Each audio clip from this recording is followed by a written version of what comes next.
Yes, sir. UV and IR. Do you have any question or any problem in those two topics?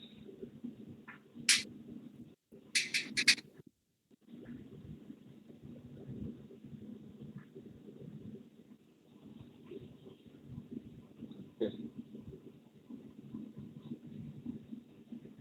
Just wait.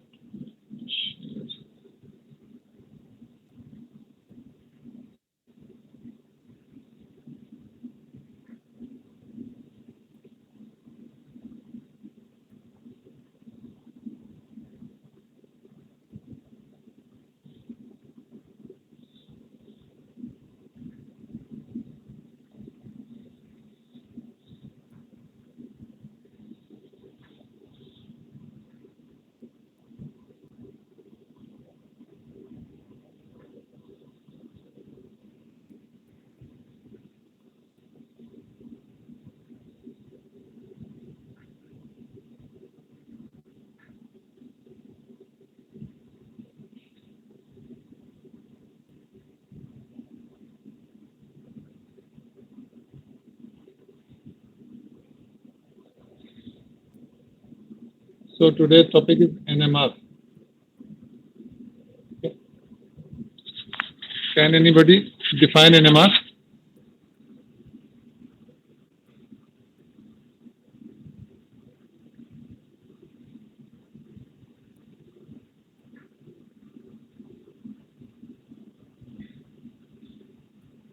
Yes.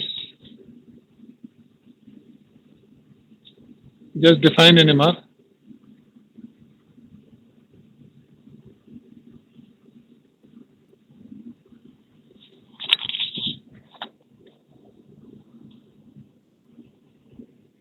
Am I audible? Yes, sir. Just define NMR.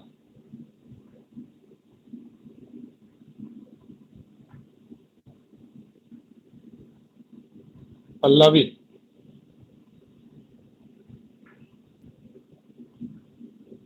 Pallavi.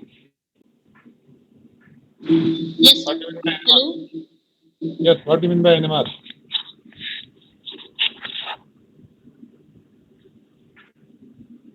Hello. Yes. Yes. Sir, I'm audible, sir. Yeah. Yeah. You are audible.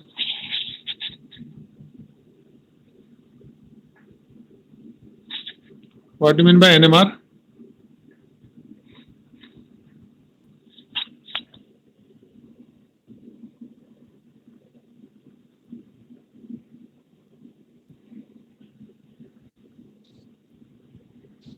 Nuclear magnetic resonance spectroscopy. Nuclear magnetic resonance spectroscopy. Okay. Why do we say nuclear magnetic?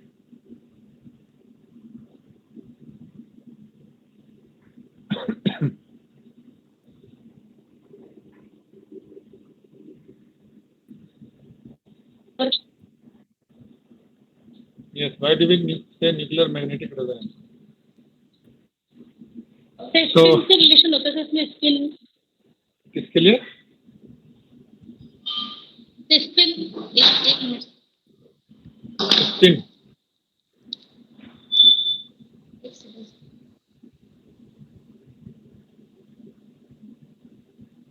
Yes.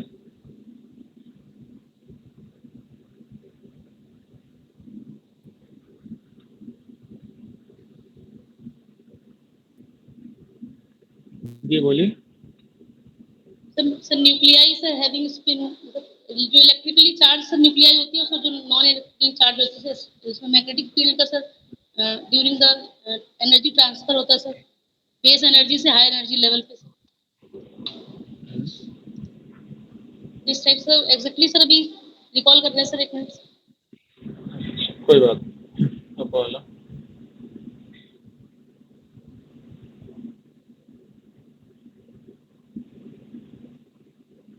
Sir जो magnetic field होती है sir atomic nuclei के around sir उसी के accordingly sir वहाँ पे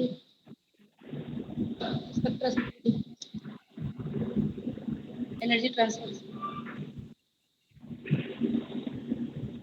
ठीक.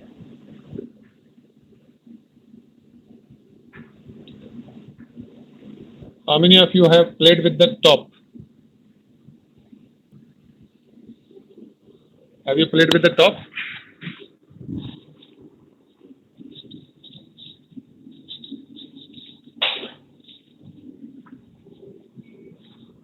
Rashid, ये जरूरी है अभी थोड़ी देर के लिए बंद कर. Yes. How many of you have played with the top?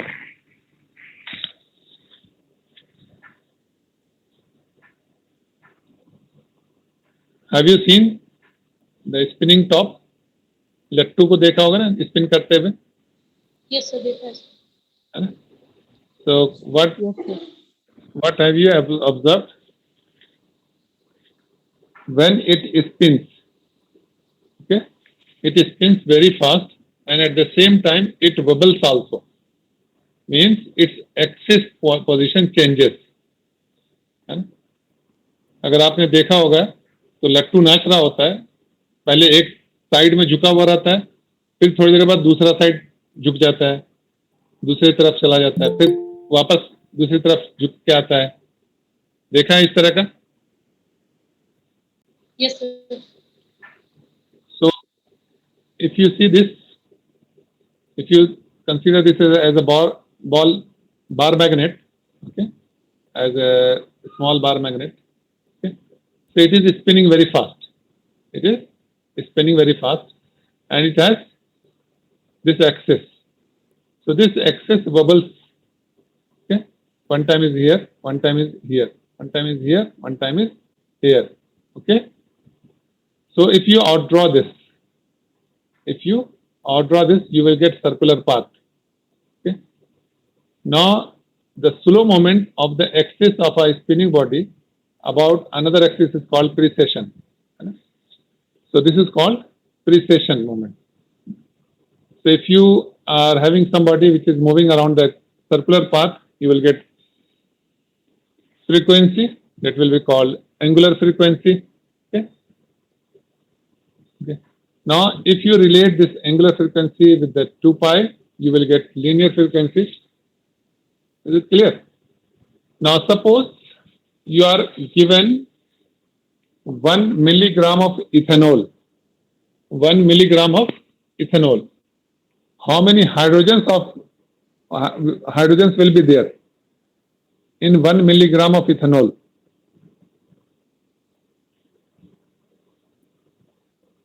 Can you calculate? If you are given 1 milligram of it, so how many hydrogens would be there?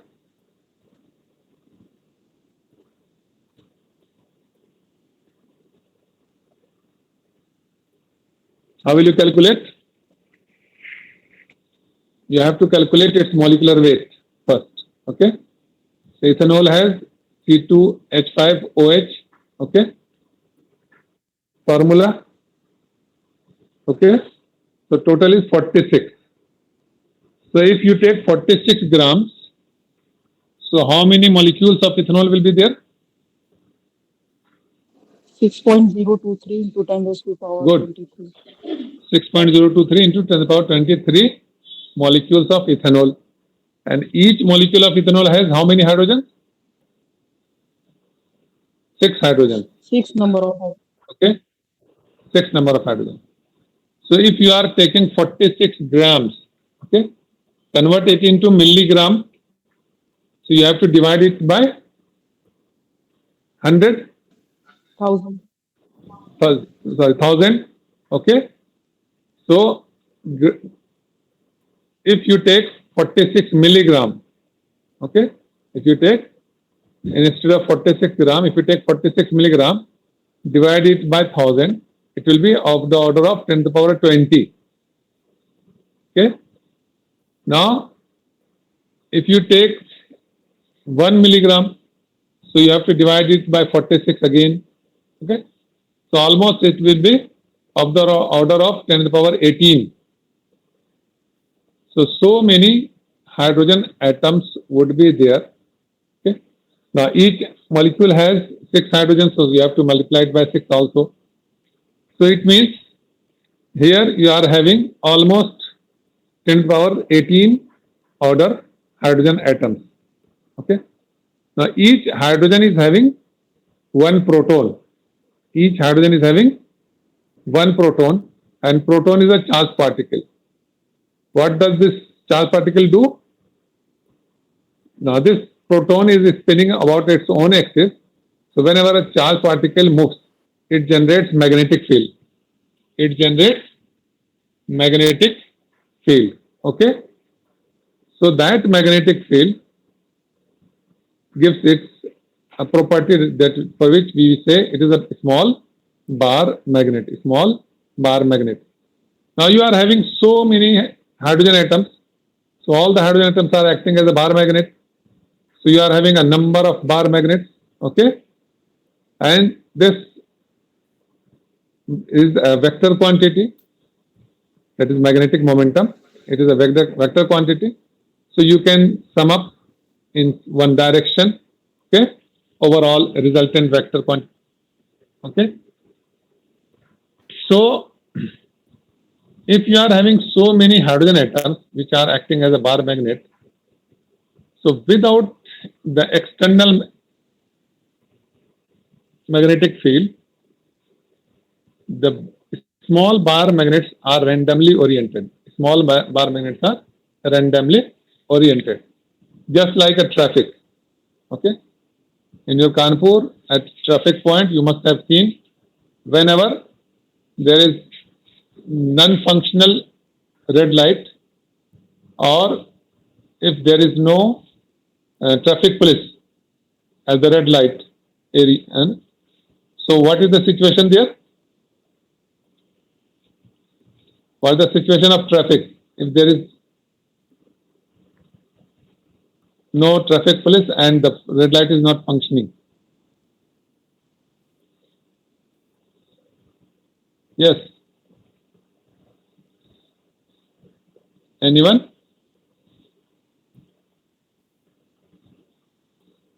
Sir direction change हो जाएगी हर किसी की. हर किसी की डायरेक्शन एक random orientation होता है सबका. Random direction. Yes sir. Random direction होता है. But if the traffic signal is working or any force that is in the form of traffic police is there, so what is the situation there? You have only two options, है ना? Either moving or stopped, है ना? ये दो options होते हैं. Those who are getting green signal, they will move, and else they will stop. Okay. So similarly is the case here.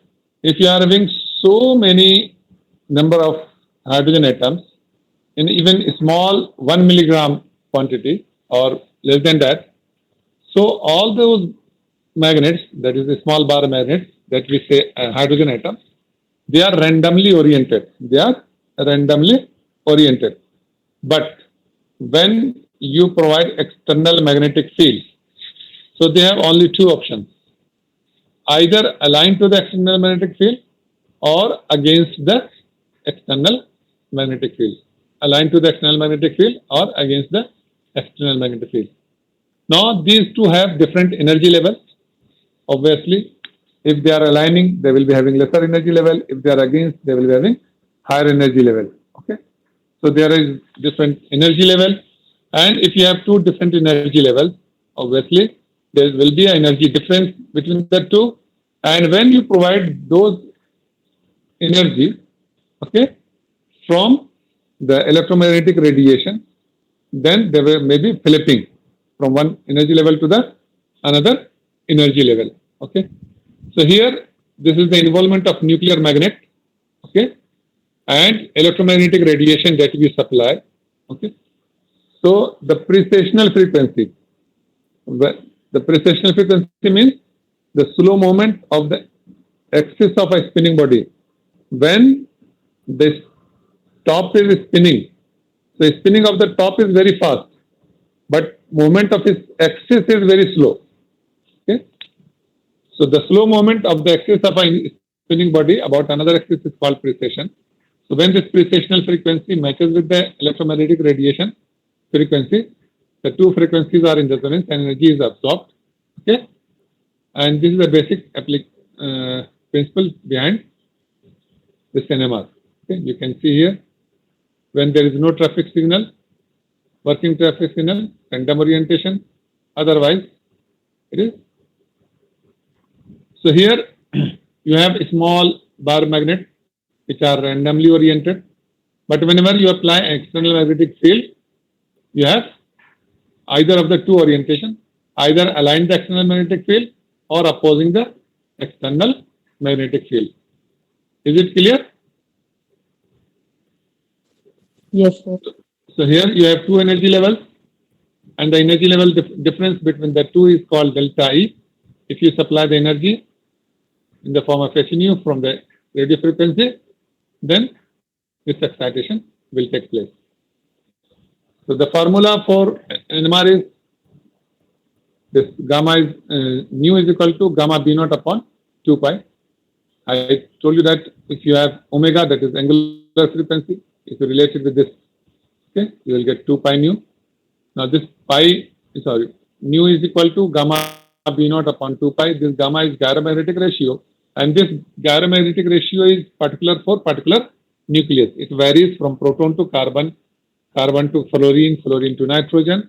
Okay, so for each atom, it varies. Okay. So for example, for hydrogen, it is this value. Okay. Now this is magnetic field applied. Okay. Now this magnetic field applied, suppose here it is 7.05 Tesla. If you place in this formula, you will get nu is equal to 3 into 10 to the power 8.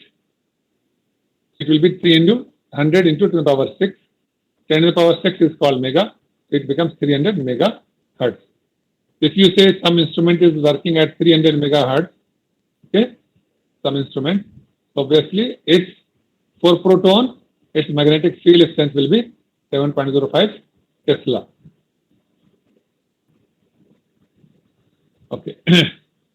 Now the question is that if this magnetic field, suppose here you are applying 7.05 Tesla, if this is the magnetic field that is being applied, okay, and here you are having ethanol molecule, okay, so ethanol molecule have CH3, CH2 and OH. Hydrogen is in 3 sets, CH3, CH2 and OH. Is it clear?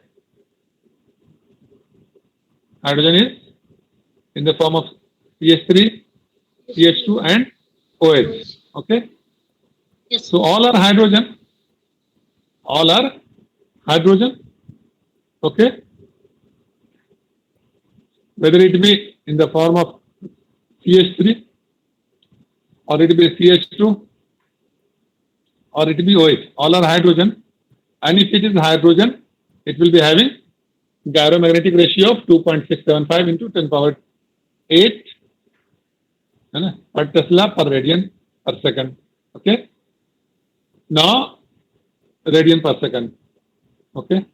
So this will be the value for CH3 hydrogen, CH2 hydrogen and OH hydrogen also. Okay. Here 2 pi is constant. So from this formula, nu is equal to gamma B naught upon 2 pi, which is the factor that will be affecting. Yes. From this formula, you can write nu naught is equal to gamma B naught upon 2 pi. Okay. So this nu, that is the frequency, this will be different for CH3, different for CH2, different for OH. Only then you will be getting different value, different peak. Which factor is affecting? This is the B naught. This is the B naught. So actually this B naught is the effective field felt by that particular nucleus. Effective field felt by that particular nucleus, particular proton. Okay. Now, what are the different types of bonds or electronic environment in any molecule? Different types of bonds. You have two types of bonds, either sigma bond or pi bond. Yes. Covalent bonding की अगर हम बात करें, you have either sigma bond और pi bond, isn't so? Yes, सही है. Yes, sir. Okay. What about sigma bond? How do we get sigma bond?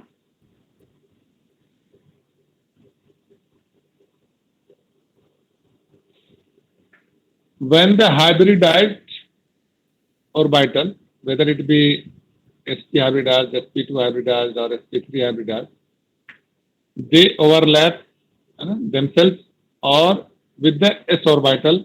Okay, then we get sigma bond. For example, if you write CH3 CH3, or if for in case of ethanol, it is CH3 CH2 OH. Okay, so the bond CH3. Okay, all the three hydrogens which are attached to the carbon. So this carbon is sp3 hybridized. Okay, so each sp3 hybridized orbital overlaps with the s orbital of hydrogen to give you CH bond. Okay, similarly, sp3 hybridized orbital of carbon and sp3 hybridized orbital of next carbon, they overlap to give you sigma bond between carbon and carbon. Okay, like this there is a bonding. Okay, so you have either sigma bonded electrons or in some cases you have pi bonded. For example, alkene or alkyne. Okay, wherein you have p orbitals at each carbon which overlap sidewise to give you pi bond. Clear? Now, these are the electrons. What are bonds? Bonds are actually electrons. Okay, the force between the two electrons. Okay, isn't so? Bond क्या होते हैं भाई? एक का electron आया, दूसरा एक electron आया और एक पर्टिकुलर डिस्टेंस पे वो है, means nucleus of one atom is attracting the electrons of another atom and electrons of another atom is being attracted by the nucleus of another atom. Okay, and by this way there is bond formation. ठीक है? So bonds are actually due to these electrons. Okay. Now what are electrons? They are negatively charged particles. What are electrons? Negatively charged particles. Negatively charged particles. Do these electrons are they at rest or they are moving constantly? They are moving. Electrons का क्या होता है? They keep on moving or they are at rest.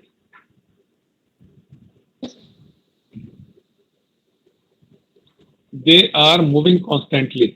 है ना? ठीक है? In their orbits, they are moving. So again, these are negatively charged particles. So obviously, the charged particle, when they are in motion, they will generate magnetic field. ठीक है? They will generate magnetic field. So अब यहाँ पे जो है एक चीज याद रखना है, ज्यादा टाइम है नहीं इसलिए हम बहुत ज्यादा डिटेल में नहीं जाएंगे. The magnetic field induced, इसको कहते हैं induced magnetic field, है ना? The magnetic field induced by the movement of electrons. Movement of electrons. कौन से electron? Sigma bonded electron, sigma electrons. Okay, कौन से इलेक्ट्रॉन? सिग्मा वाले इलेक्ट्रॉन्स, पाई वाले नहीं, सिग्मा वाले. Okay, so the secondary induced magnetic field generated by the movement of sigma electrons, they are in such a way that they always oppose the applied magnetic field. You can see the direction here. This is the direction of applied magnetic field. Okay, this is the nucleus. This is the direction of applied magnetic field. Around this nucleus, you have this blue electron density. Okay, this is the electron density. So when this electron is moving, okay, it is generating magnetic field. So this is the magnetic field induced by the electron. Okay, So you can see its direction is downward, its direction is upward. Is it clear? तो यहाँ पे बस ये याद रखना है कि whenever you have secondary induced magnetic field generated by sigma electron, so that will always be opposing the applied magnetic field. Okay? So अगर किसी हाइड्रोजन के सराउंड में इलेक्ट्रॉन डेंसिटी बढ़ जाए, क्या हो जाए? इलेक्ट्रॉन डेंसिटी बढ़ जाए, तो वहां पे सेकेंडरी इंड्यूस्ड मैग्नेटिक फील्ड की स्ट्रेंथ बढ़ जाएगी या घट जाएगी?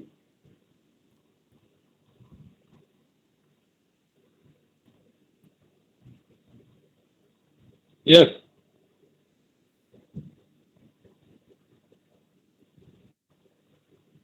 एनीवन? क्वेश्चन समझ में आया? हेलो, आवाज आ रही है? यस सर, सर फिर से क्या पूछना? क्या था क्वेश्चन? क्वेश्चन क्या था मेरा? इलेक्ट्रॉन डेंसिटी बढ़ जाएगी। अगर हाइड्रोजन के सराउंड में कहीं पे इलेक्ट्रॉन डेंसिटी बढ़ जाए, तो ये जो magnetic field induced magnetic field generate हो रही है, ये ज्यादा होगी या कम होगी वैल्यू में? डिक्रीज हो जाएगी। ये क्या हो जाएगी? इंक्रीज हो जाएगी। जितना ज्यादा इलेक्ट्रॉन डेंसिटी बढ़ेगी उतना ही ज्यादा ये सेकेंडरी इंड्यूस्ड मैग्नेटिक फील्ड पैदा होगी, है ना? Okay, it will be more, it will be more. Okay, और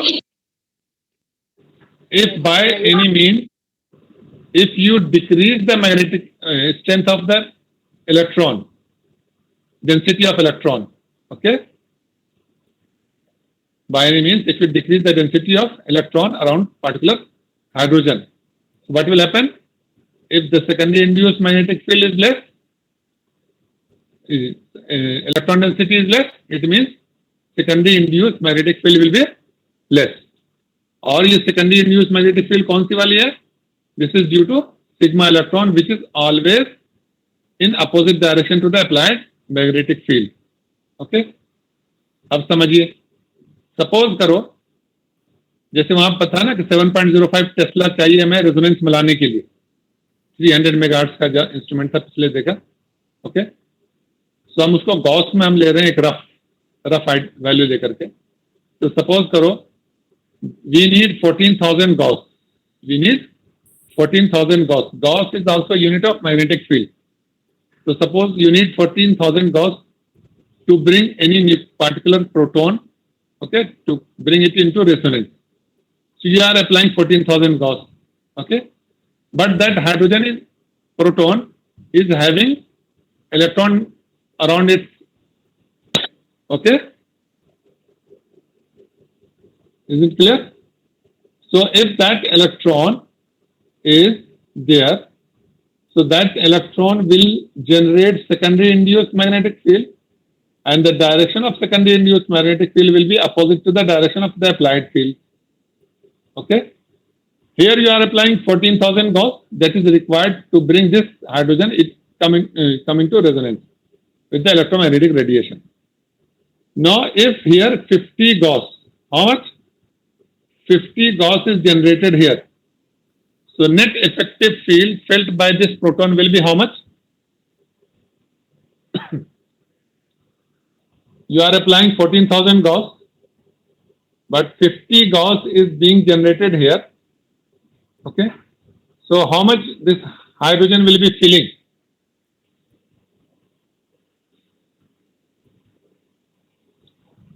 Remember, this is a vector quantity. What is this? Vector quantity. The two are in opposite direction. Okay. So how much this hydrogen will feel net effective field?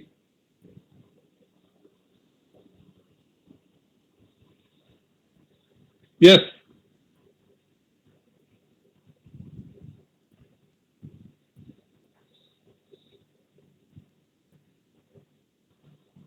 नहीं समझ में आ रहा? Hello, hello, समझ में नहीं आ रही बात? हेलो, आवाज आ रही है आपकी तरफ?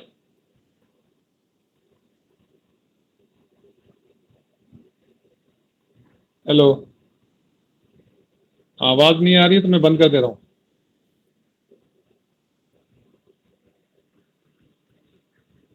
Hello, yes sir. Yes sir network issue कर रहा है सर।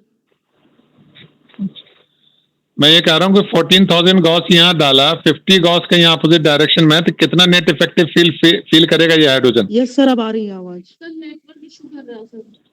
कितना इफेक्टिव फील करेगा यहाँ पे हाइड्रोजन? ये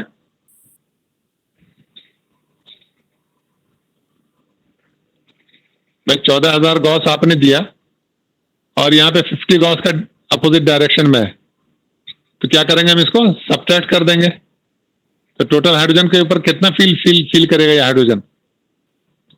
13,950 होगा।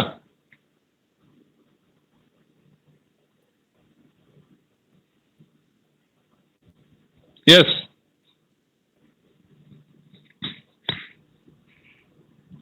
नेटवर्क काम नहीं कर रहा उधर?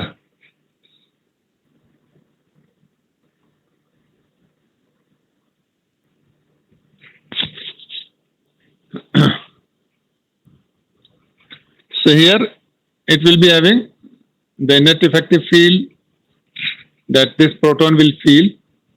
It will be of 13,950 instead of 14,000 Gauss.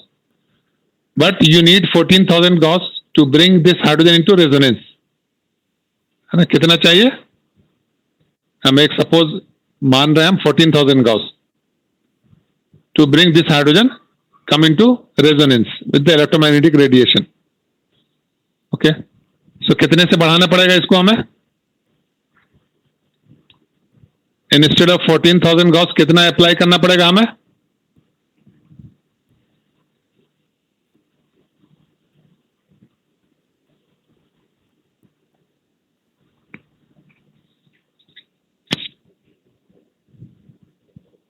I think network problem आ रही है, इसको मैं रोक रहा हूं क्लास को, ठीक है?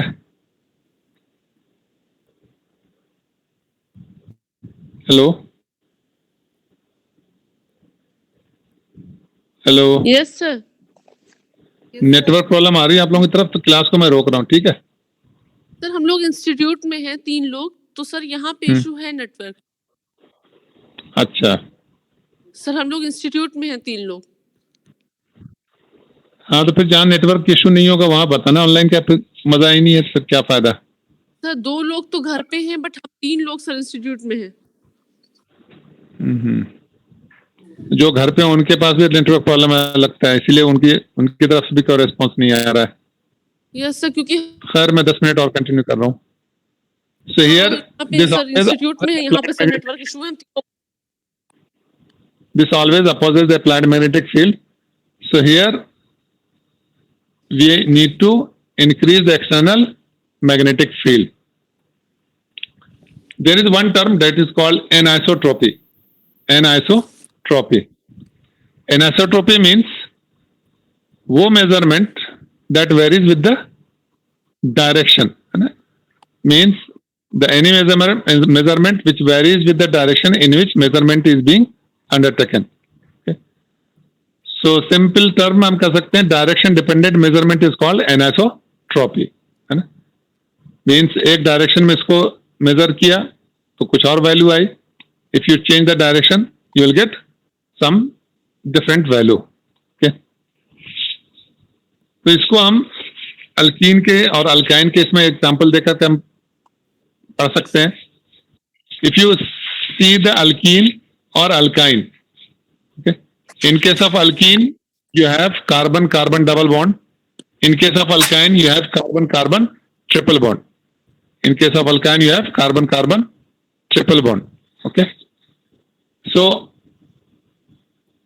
the carbon carbon triple bond means the carbon is electronegative in nature. The carbon is, because here sp hybridization is there, in case of alkyne. And if you have sp hybridization, it means that the carbon is having 50% s character. And if the carbon is having 50% s character, it means the 50% electrons are in the s orbital, which is close to the nucleus. And if you remove hydrogen, that will give you C minus. For example, in case of alkyne, it is C triple bond C, and दोनों carbon पे एक hydrogen attach होते हैं. If you remove hydrogen, that carbon will become negatively charged, C minus. Okay, and that C minus can be dispersed due to the sp character, means 50% s character. Therefore, we say that this carbon is electronegative in nature. Now, if the alkyne carbon is electronegative in nature, it means that the shared electron between carbon and hydrogen will be shifted towards carbon because it is electronegative in nature here. So, electron density in the vicinity of hydrogen will be less. And this is the sigma electron. So, if the sigma electron density is decreased or it is less in the vicinity of hydrogen, so obviously the secondary induced magnetic field generated by the sigma electron, okay, will be less, and thus more the applied magnetic field will be felt by that particular proton. Okay, and thus we can say that these hydrogens should appear above the value beyond this alkene. Okay, but actually the alkene appears around 5 to 6, but alkyne proton appears around 2.5. Okay, so I'm stopping here. You have to give a reason for this discrepancy here. Means the alkyne appears around 2.5, although its carbon is more electronegative in nature than alkene, which appears around 5 to 6. Okay, I'm stopping here because you have poor connectivity that side. Okay.